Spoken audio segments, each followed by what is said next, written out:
Allah est grand et Mahomet est son prophète. C'est par ces mots que le muezzin appelle les croyants à la prière.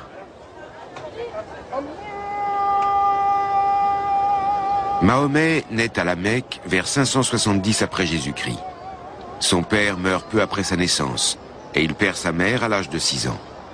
L'orphelin est élevé par un oncle à l'ombre de la Kaaba. À 40 ans, Mahomet le marchand et caravanier reçoit la première révélation.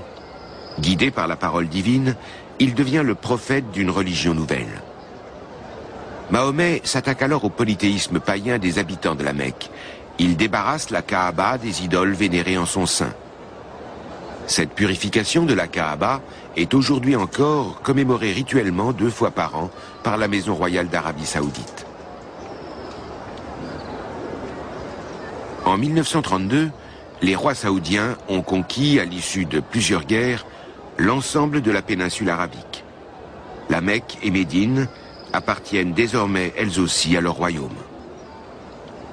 Sur ces images d'archives des années 30, des pèlerins perpétuent leurs cérémonies religieuses à la Mecque et dans ses environs. Un témoignage intemporel.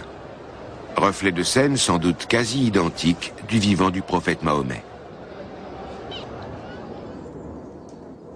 À partir de l'an 610, les révélations divines faites à Mahomet donnent lentement naissance à une nouvelle religion, qui présente d'évidents parallèles avec le judaïsme et le christianisme.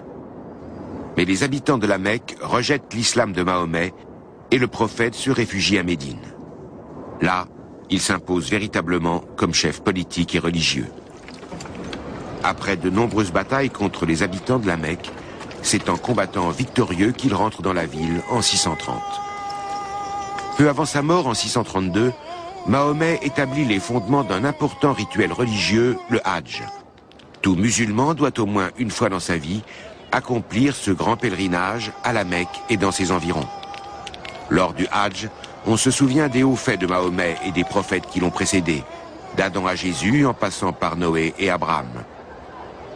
Dans la tradition musulmane, Mahomet est le sceau des prophètes, l'ultime messager de Dieu. Quant au Coran, qui regroupe les révélations célestes faites à Mahomet, il est la parole intacte d'Allah.